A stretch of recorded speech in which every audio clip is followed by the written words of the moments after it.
Well, anyway, welcome to our Saturday event, and we're so very happy to have you here. I see a lot of familiar faces. If you have not visited the museum before, this is a pioneer museum. It's owned and operated by the Daughters of Utah Pioneers. What you'll see here are artifacts, photos, things from the early Washington County pioneers that settled in Washington County starting in 1853. So after the event, if you have time, take a walk through the museum and see what we have here. Admission is always free, and we're open 5 days a week. Mention the boutique. Oh yes, and we have a gift shop. So item about the pomegranate infused honey is that. So we have a specialty. It's pomegranate infused honey, and let me tell you, it is absolutely wonderful.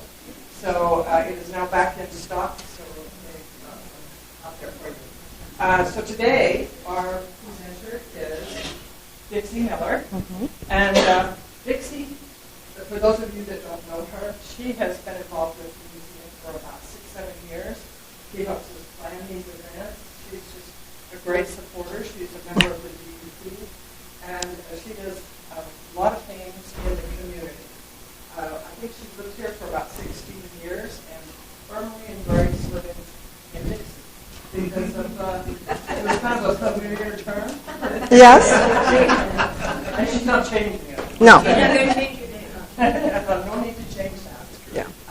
Anyway, Dixie is a real good supporter for all of our different events. So if you come to other ones, or if you've been to any in the past, you know that she has been involved in helping us keep this schedule going. So we're looking forward to starting our new season next year. Next month, we have Pioneer Clocks. So if you want to plan for that, third Saturday of the month. Mm-hmm. So with that said, I'm going to turn the time over to Dixie, and there you go. Yeah. It's great to see all you guys come out. Thank you. A little more background. Way back about 40 years ago, my neighbor got me started in making porcelain dolls. And if you're making dolls, they're Victorian, you have to learn about what they wear in order to make the outfits. So my doll club was called the Victorian Doll Club, and we would dress Victorian. We would dress our dolls Victorian. So when I found this sport called cowboy action shooting, and they dressed up for the sport from 1850 to 1900, which is the Victorian era, I just sort of said, I want to get in that for the costuming. I found out I could hit the targets too, but that's no big deal. So some of these beautiful things up here, I actually did wear. I was much smaller back then. You know, age catches up in gravity. That's all I can say. So I know today's on irons, but I thought you can't have anything to iron unless you wash it. So we're going to do the wash day too. I think some of you probably remember a fad about 30 years ago was to do embroidery tea towels. And this one happened to have the saying, we start on wash on Monday, iron on Tuesday, sew on Wednesday, then we go up here. Market on Thursday, clean on Friday, bake on Saturday, and church on Sunday. So they had everyone kind of went by the same routine. Monday was wash day. I got those clothes washed because we just wore all our pretties on Sunday, and we have all the last week's clothes. So Dixie's given me permission to butt in, and some of you that are quilters or associated with quilters need to know that is what they call red work. yes, on the slow. That is red work, and it's Yes. very, very popular. Yes, a lot of fun. So we're going to start off with our Monday, washing the clothes. Pioneers, of course, coming across the plains, didn't have access to any hot water, big stoves to heat their water on. They only did their washing, of course, when they came to a nice clear stream, washed the clothes, and they didn't have a clothesline. So my mother always called it Chinese laundry. You hang them over the bush, and you pull out the fabric and smooth it out as best as you can. It will dry somewhat wrinkle-free. And ironing is just de-wrinkling material. And then, of course, when they got here to St. George, they did bring in their cast iron stoves, and they get the stove going. Stove stayed on 24 hours a day, 7 days a week. That's why the kids had to chop a lot of wood. And they used the big copper pots. They'd fill it with water the night before, and if they were lucky enough to have the hot water reservoir on their stove, heat that full also, because it took a lot of hot water to wash the clothes. So, where's my soaps?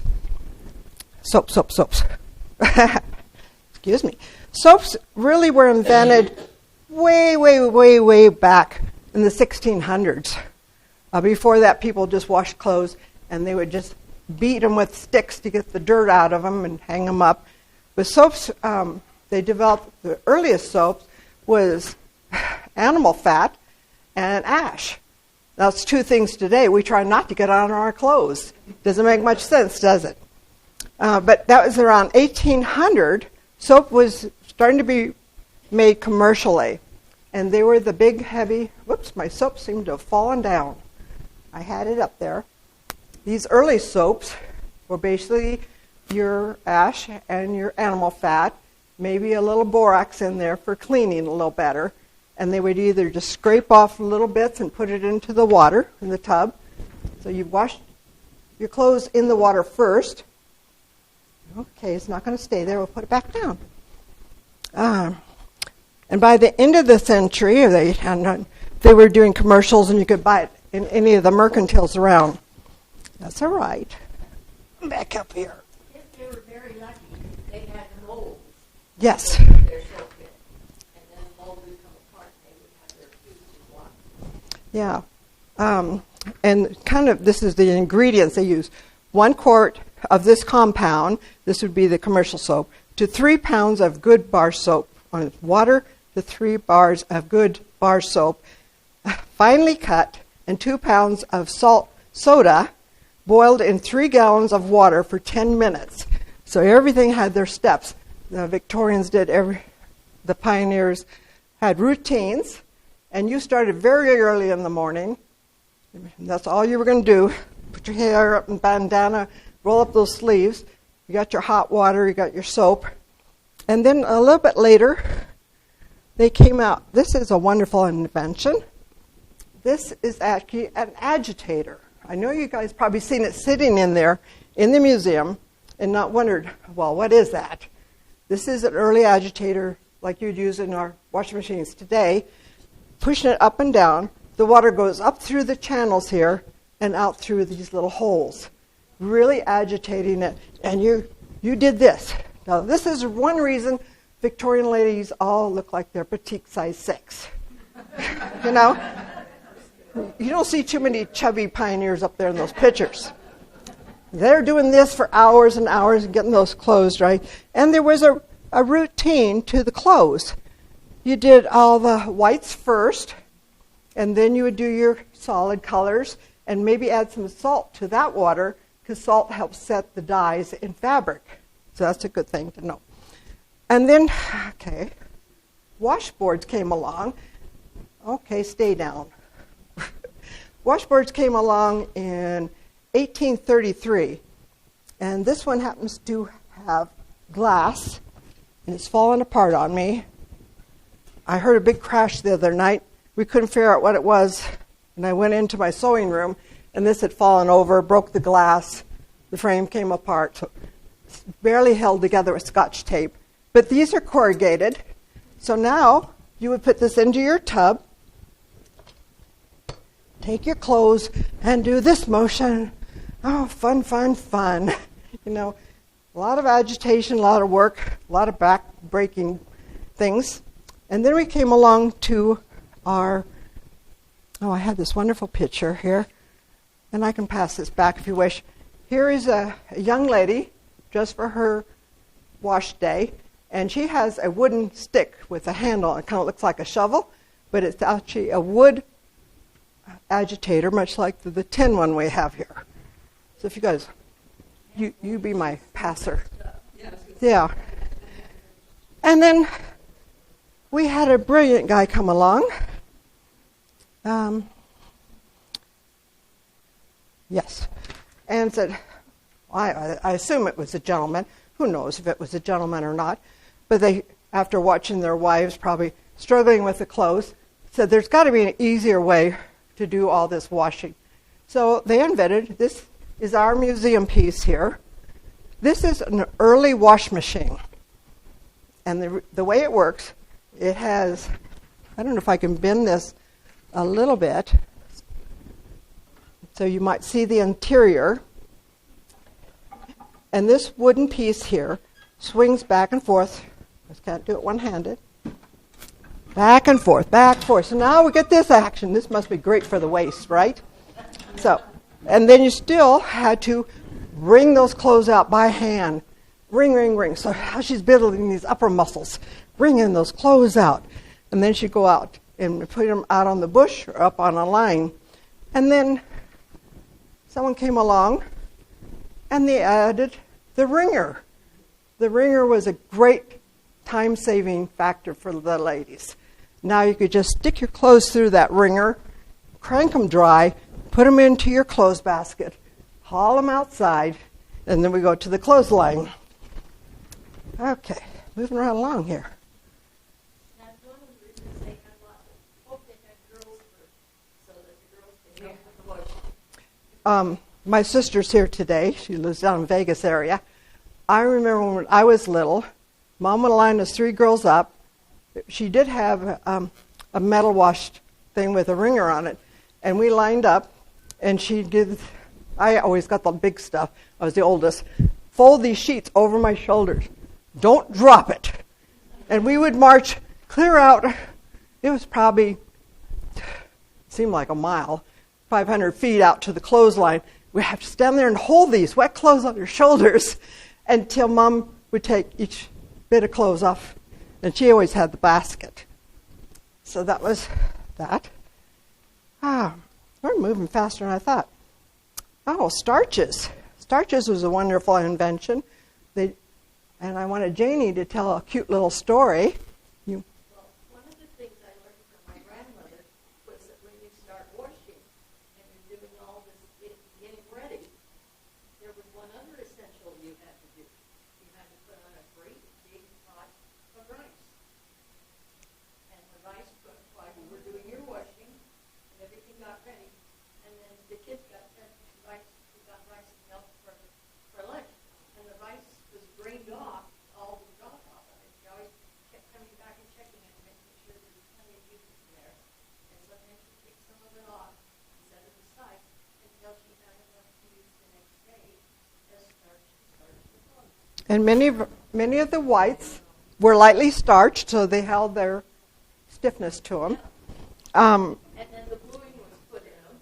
Yeah, any vegetable that had starch in it, such as potatoes and other vegetables, that's how they originally made starch. I remember, I was in the 50s, we used sugar water to stiffen our big slips under our skirts. But then by the 1850s, they started making commercial starch, which was a lifesaver. You didn't have to do all your preliminary the night before. And this just dissolves into the water, and it became your starch. These are also artifacts from Janie. And then, now we're ready for the clothesline. And I found this cute little thing. It says, Mom's Clothesline Rules. The clothesline must be wiped down before hanging the clothes, because it's been out there in the dirt, right? Socks must be hung by the toes. Why? Because the tops would stretch out. And you want your socks to stay up. Hang the sheets and towels on the outside lines so you can hide your unmentionables on the inside lines. Clothes must hang in order. Whites with whites are hung first, and shirts are always hung by their tail and never by the shoulders. Now, think about this. If you hang them by the shoulders, which I did these, you're going to have that clothespin mark in your clothes. So you hang it upside down.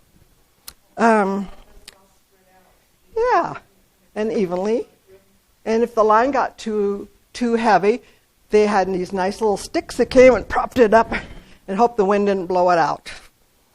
It doesn't matter if it's sub-zero outside. The clothes will go out and just freeze And as Janie was telling me, her mom would bring them in frozen solid until they thawed out.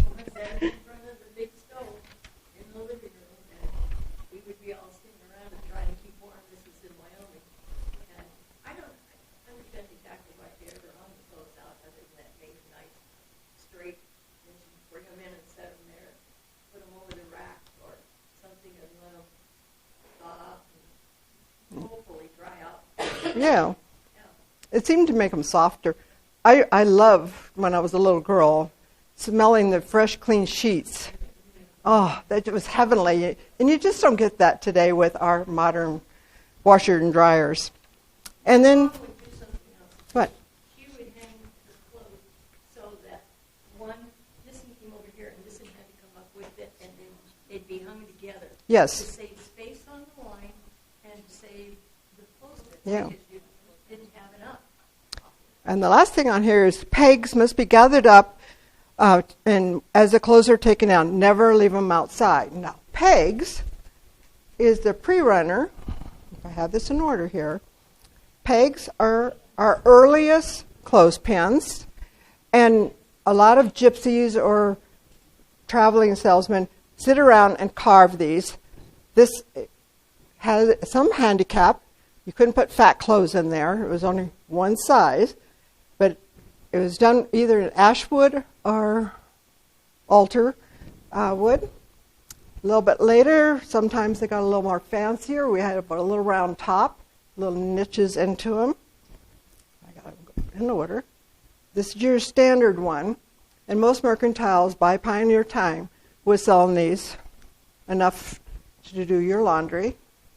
Then I think this is a Nix era in it. And some of us, as children, made little dolls out of this size here. Yes, look at all those heads nodding. You all know that one. And then, I got to go back in here and check my notes. You know, the thing that I was always fascinated in, of course, I'm a sewer and do quilts and stuff like that, was all the bags that they put the pins in. They came in every form, some of them were cats with their mouth open and the pigs went in there. Others were birds. Yeah. All kinds of things. And they were just fascinating when I was Yeah, the bag of pegs hung on the clothesline. And you told me just a minute ago, I'll do it because I have a mic on, that in quilting, they use the wooden clothespins with this to mark the different blocks, and each one had a number so you know what order you're going to put your blocks together. I thought that was... Any of you know Blanche Young, that's what she taught us, is to take your pen and write a number on it. Like your first row, you gather those all up and put them together and put an A on it, and then you gather the next row and put a B on it. If you're going this direction, you put ones on them, twos on them, threes, and that way you kept exact track of where that block or those blocks were supposed to be when you were sewing them in line. Yeah. And they were as valuable then. Yeah. Except they made them in plastic and it was harder to write on them. So in the year 1853, David M. Smith of Springfield, Vermont, invented what we call the clothespin. The rest were all pegs. This is the clothespin. He's the one that developed the wonderful little spring in there. So now you can have a fatter clothes over the line and went on easier. And these were wonderful. So that's before St. George here, it was actually settled, because that was in 58. So that's a wonderful thing. Now I'm going to gather these critters up. Did they break the pegs a lot? Yes.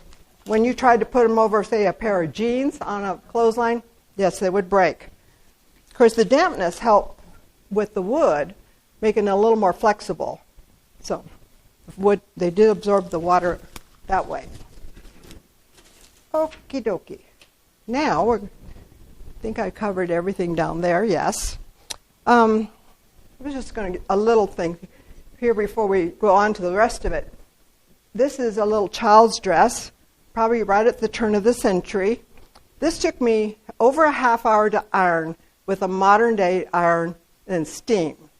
I can imagine how long it would have taken a pioneer lady to do a beautiful pressing of a dress. Because all those pin tucks you have to iron them in the direction the pin tuck is going, otherwise they're all sticking up and not looking correct. Okay, now we'll bring you back up here. We're going to pretend this is my stove. Now, we're hot enough. I'm hot in here with all this heat from our heater. But now we're in the kitchen. The Pioneer lady has a cast iron stove, roaring hot. And now she's going to get ready for her ironing. She has to set up her ironing board. And originally, ironing boards didn't come along to quite a bit later in about 1870. But they improvised.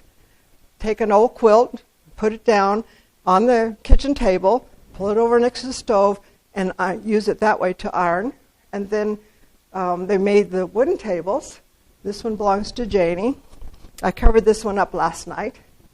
But that would just sit on top of the table, which was wonderful. And a little bit later on, someone came up with the brilliant idea of putting long legs on it to fold up. I was not lucky enough to find anyone that owned one. So that's the way life goes. Okay. Now, sad irons. Why is it called a sad iron? It's not because it's depressing to do ironing. Sad is an old English word meaning heavy. So that's where we are. Sad irons are flat irons. Most in Europe they were called flat irons. It was only here that we really called them by sad irons. So you've done your laundry, it's been hanging up, and you're going to get ready for ironing. Well, shoot, you had them all dry. But now, for those that needed pressing with the iron, you had to roll it out. And some ladies would take a bowl of water, sometimes squirt it with their mouth, drip it with their fingers, make it wet again. And then they'd have to sit there and roll up each little piece. And I did these last night. And then you stack there. My mom washed every one of my dad's hanky. She ironed a pillowcase. She ironed the top of the sheet. Not the whole sheet sometimes, but that top piece. And I know it took a long time, and that's when we did have the early electric irons. So we have our irons. I could not find any information, but I remember them. You bought the sprinkler top, and you could put it in any kind of pop bottle and squirt it. Yeah, I thought about finding one. No luck. Obsolete. So actually our irons were really invented as early as 1300. You know, and there is some records back in China and Japan of them using, they called them mangles, but it's a large piece of wood that smoothed the cloths out, and they would use pot irons. And it was just, it looked like a cast iron skillet that we have, a little fancier maybe. And they put the hot coals into the pan and use that to smooth over the cloth and the silk, because, you know, they're always immaculate. So as early as 1300, and our first sad irons were very primitive. This one actually belonged to my grandmother, and I don't know if Sissy or Janie wants to carry this back there because they're heavy. It's very pitted. Now this is sand cast, and my husband was a foundryman. I know about sand casting. You take one object and you put it in the sand and press it really tight. Sand holds its position, and then you pour the hot metal into that to create the object. And so this one actually, as it was hot, the handle was made separately and pressed into the iron, and then it sealed itself. And this one probably weighs about a good 5 pounds. Sissy wanted to walk that back. I'm putting her to work. And they actually considered this a time-saving device. Can you imagine that? It's so much work for me to think about. Mostly they just left them on the cast iron stove. They weren't luxury enough to have that on the hearth close to the burning wood, whatever it took to heat them up. Now, when you're talking about this iron, this handle is also metal. Guess what? This is just as hot as this when you get it heated up. So no lady, I suppose there was a few younger people that tried, you absolutely had to have a rag in your hand to pick this critter up. And I can see why they had thin arms. So, you've got your wet clothes and your damp clothes. This is my pretend stove. You had to be really, really close. And you just didn't have one iron. You had to have several irons heating at the same time. Might have even 3 of them. Let's get you big guy over here. You got them all heating up there. So now you got your damp cloth, and you smooth it out. Build up that muscle coming across, and just went back and forth and smoothed out, because mine's not hot, but even at that weight will take a lot of the wrinkles out, as you can see. So that was the deal there. So Pioneer Lady, if they only had one, as soon as this cooled off, they had to put it back on the stove and wait till it heated up again. I have a question. When I was a child on the ranch in North America, we had bottoms and we had removable tops. Yes, we'll get to that one. The earliest ones, though, are the ones I'm talking about right now. But you can imagine why Tuesday was ironing day, because they meant Tuesday, the whole day. The whole day. Whole day was ironing clothes. This one is also one of my grandmother's, and it's a cast sad iron. Casting, they had a permanent mold, rather than using sand, had a permanent mold, pour the hot metal into it, and it came out to a much smoother finish, and you had to take care of your bottom. As you know, iron will rust. So when you got done with your ironing, you had to clean your iron using a little sandpaper, I know a word, Brillo pad type thing, anything to keep it smooth, and then they would put a coat of wax on them. It had to be pure wax to coat this, to keep it smooth, so you didn't scorch your clothes, and it moves smoothly across. Now this one it's a cast bottom, and the hand is cast separately, and then put together when they're still hot too. Ugh. I'm getting my exercise, girls. I am. Yeah, we talked about cleaning them. Good. Forge and cast. Charcoal. This one will do this one here. This lovely guy has a trivet, which is also left on the stove and warmed up. But this is the tailor's iron, and it weighs like 20 pounds. Actually, it says 29 on there, and I can't imagine a tailor. But they were making the gentleman's suit coats out of wool or felt or something. They needed this extra weight to compress that fabric and dry it all the way through. So this one I'd have to use 2 hands. So I'm sure the tailor had as good muscles as the blacksmith down the street. So that's a humdinger guy. We're going to put him back away. No, I'm not going to ask anyone to take that one around. Okay, now this little gem, which I did find just like locally, is much smaller. I'll bring it up here a little closer. It has a different shape to it, and they made mini irons in different shapes, sizes for different functions. This is called a sleeve iron. So the sleeves, you could put it over the top here, get down into the sleeve. When I pressed this little dress, I didn't have a sleeve iron, so I just pressed the whole sleeve flat. But so you wouldn't have a seam on the bottom of your sleeves. You would iron with this little critter right over the top. I don't know that I've dated any of these. Most of them were from 1850 to 1900. The first electric iron came out in 1890. So when electricity started to be more available. Okay.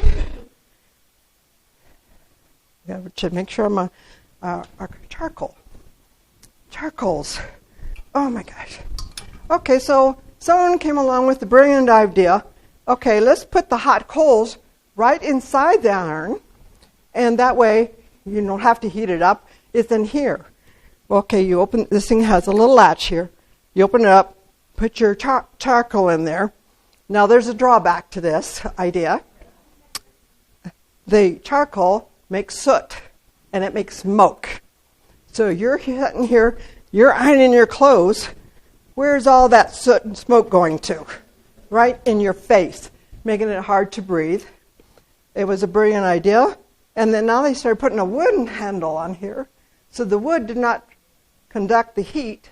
It was cooler to hold. Then the next step, this is...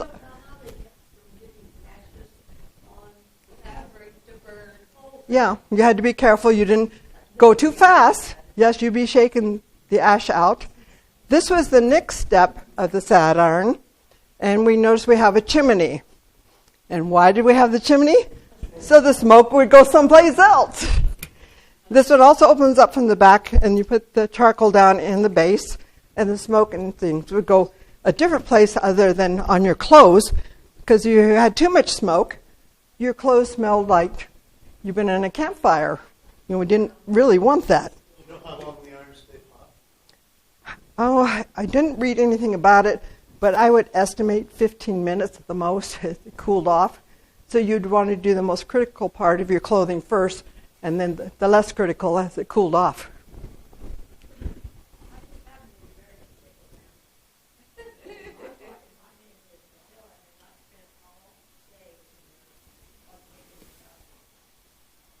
Doing linen. Linens got washed, sheets got washed, clothes got washed, and they did have a certain order where they did the more delicate things first, and then as they got tired, they did the bigger, larger things. It just made sense, doesn't it? Okay, charcoal. With funnel, got past you.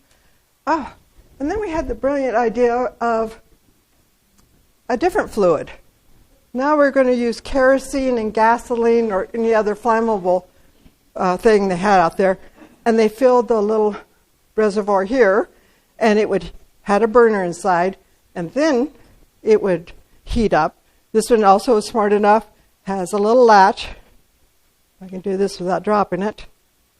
That the whole thing, the wooden handle part would come off while that was heating up. So the top of the iron wasn't quite so hot as the bottom of it. Now there was a drawback to this. You're working with a flammable subject. Guess what? The iron got too hot, kaboom! Not a good idea. Brilliant ideas along the way. This little child is a sleeve iron, and it's also a charcoal one. Oh no, this is the ingot. We're moving up to the ingots. So now I said, okay, charcoal's not working. How can we heat it up, still keep it usable with a coolness to it? So they started making ingots. They would form to go inside the iron. This one slides right into here. So you're putting that, it has a hole. You can have a little poker, holds it, pushes it in, close it up, and now you can iron again. This one's been well taken care of. It's very, very smooth on the bottom. This is the way they should be. I know some of you might have some at home. You're not sure when or where. Can you tell me how they heated the ingots? Is it inside, they put it in the fire, or it was on top of the stove? Or? Just on top of this? Well, either way. If they didn't have the cast iron stove, it went right into the flames and heated up that way. Now, go underneath. Now, in 1871, women don't have much liberties. We're just the housewives, mother, caretaker, servant, all things. A young woman, she was only 19 years old, developed a better iron than all the guys did. She was one of the very few women that actually made a patent on her invention, which is called Mrs. Potts iron. This belongs to Janie, and this would come as a kit. Now it has a wooden handle, and it has a little mechanism, a little claw down there that grabs the iron. And then it has two parts here, And this came in a set of 3 to 5 bases, because you had to keep heating them up. And there were different shapes. They might be small for really tight areas, or different shapes like the sleeve ones. And now she could heat that part, clamp it on, do her ironing, go over to the stove real quick, and just do that, latch on to the next one. It decreased the ironing time immensely back then. And that was a lifesaver. Moving up. What else about Mrs. Potts? See, she was 19 years old. Mary Florence Pott of Ottawa, Iowa. She was the invention of this detachable thing. So, but they would not allow her to market it herself. She had to go through a company that sold them. They did put Mrs. Potts on the cast iron, but no other mention was made of her. Of course, this is the way life was. There's a cute little picture up here if you'd like. She's a very nice young lady, very petite. It looks like she's a small lady. And I think it's marvelous that someone that young could think of a life-saving device for all the ladies in the pioneers. Now, there was other irons developed. Let's take you guys off for a minute. You will have an opportunity to come up and look at these closer when we're done. Okay. Come on. Get your finger. This is called a fluter. And a fluter was also heated up on the stove. And this is one of my Victorian ball gowns. It was made for me by a young woman. And she bought her fluter in France at a flea market, living in Germany with her husband in the service. She had my measurements, and she made this wonderful dress for me, brought it over, fit me to a T. But I brought it so you might see what fluting looks like when it's on the material. Carolyn, maybe Janie wants to run around. Carolyn's busy with the camera. So, where's that scrap one? So, we're going to pretend this is a piece of fabric. I know. This is usually just to decorate the garments, such as that. I've never washed it or tried pressing that silk. This is too delicate. But we're going to pretend this is your piece of fabric, whichever it is, and you have the 2 hot pieces, and you would slowly move it all the way across. And I don't know if you can see from the back, but it actually made that fluting texture up and down, up and down. They also had irons that made ruffles. They were more like 2 tubes here, and you would take over the top and the bottom to make bigger loops, things like that. Again, this was hot. You wouldn't hold it with your hand. You best have that little cloth in your hand. So, but that was how they did those. We had laces. Who had lace? Somebody had lace. Nope. Oh, you. The little lace here, if you iron this with a regular iron, you're going to get a flat texture to it.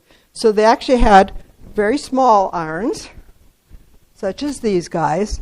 We always think these as being child toys, but actually young pioneer girls started learning about 6 or 7 how to iron, help mom out.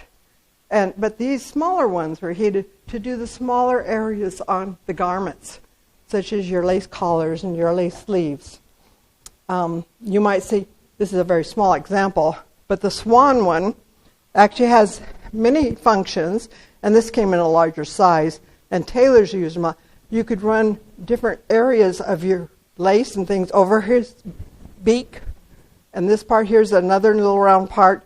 So it had many functions other than being a cute little swan. This is a little child's model, but it could have been used by... But again, it's cast iron bottom, probably something lighter.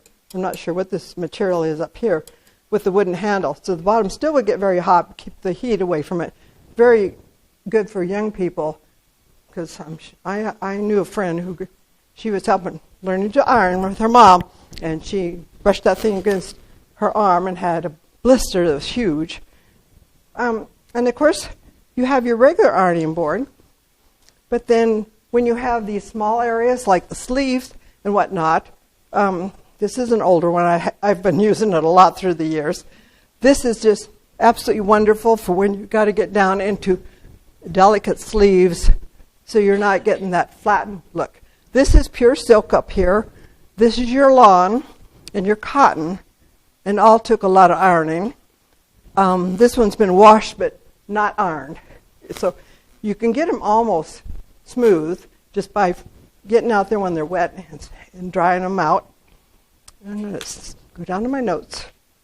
I'm doing pretty good at remembering most of this. Oh, how could you tell if your iron was hot enough? I read it several different ways. There's the old-fashioned, hold it up, spit at it, see if it sizzled. Another one was hold it next to your face. No, I would not like that. Give me an iron. Pick this dude up. Oh, I can feel the heat. It's hot enough. Practice made perfect, of course. The more you do things, the more knowledgeable you are how hot it is, what the material is you're ironing, and so forth. Mrs. Potts needs to go back together. There you go. Ah, come on.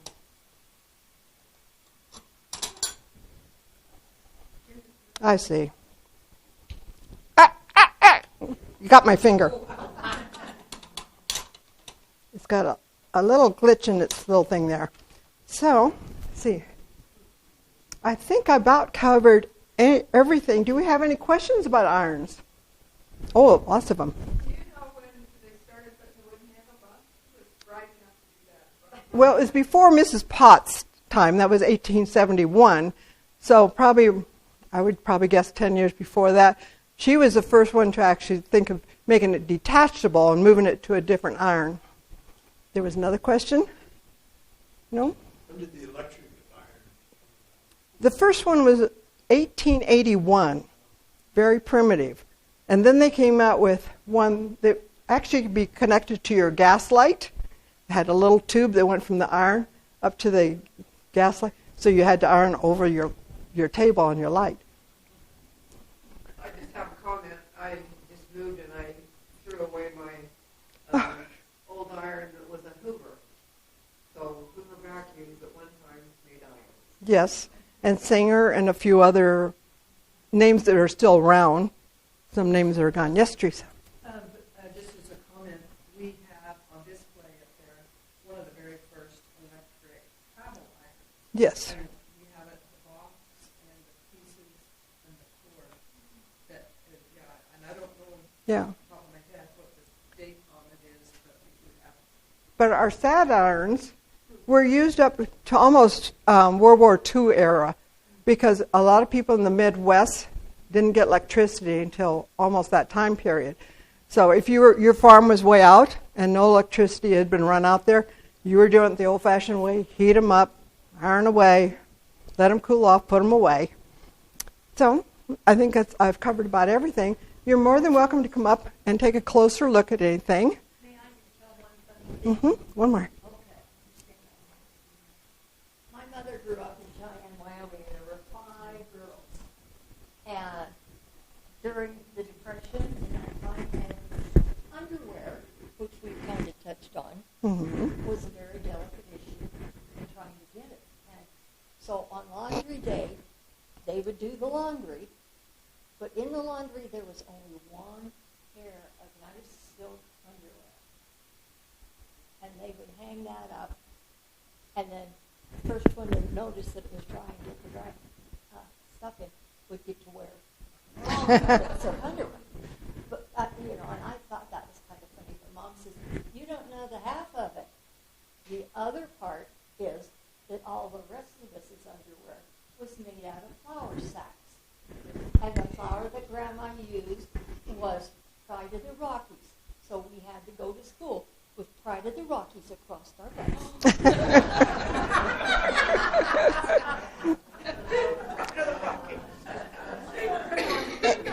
closing, if any of you have a hobby or a collection that ties in with Pioneer Days, we need more speakers. We're planning for next year's speakers already. Maybe it's not yourself. Maybe you know a neighbor, and that's how I met Janie through Nancy and the Quilt Society. And I was just putting little emails out there. Anybody got a wooden ironing board? And she said, "Oh, I got the wooden iron board." She had the starch, and she had the Mrs. Potts iron for me, and I appreciate it all the time. But if you know of anyone, I don't care if it's a male trait. We've had gentlemen talk about refinishing how they did the Pioneer furniture. That was great. So if you have any hobbies. So I think that's all. Thank you. You're welcome. Yeah. Well, we want to thank Dixie very much. We always appreciate all that she brings to us every time. So that concludes our presentation. If you have time, go up to the museum and look around and see some of the other fancy irons that we have. Yes, I can. It's very fun. Thank you again, Dixie. You're welcome.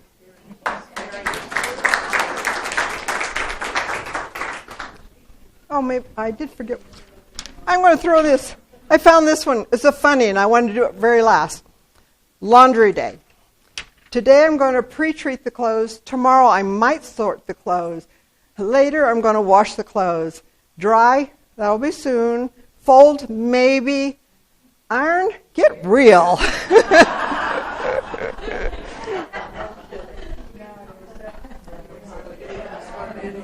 Yeah, come on up and look at these guys. I think this is where the ringer was actually attached. I have a picture of how it should look. I didn't hold it up. Come on. There's the iron. Okay, it's in the first stack of papers.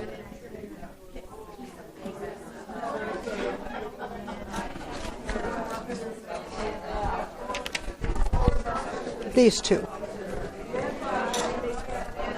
See where this is mounted? We should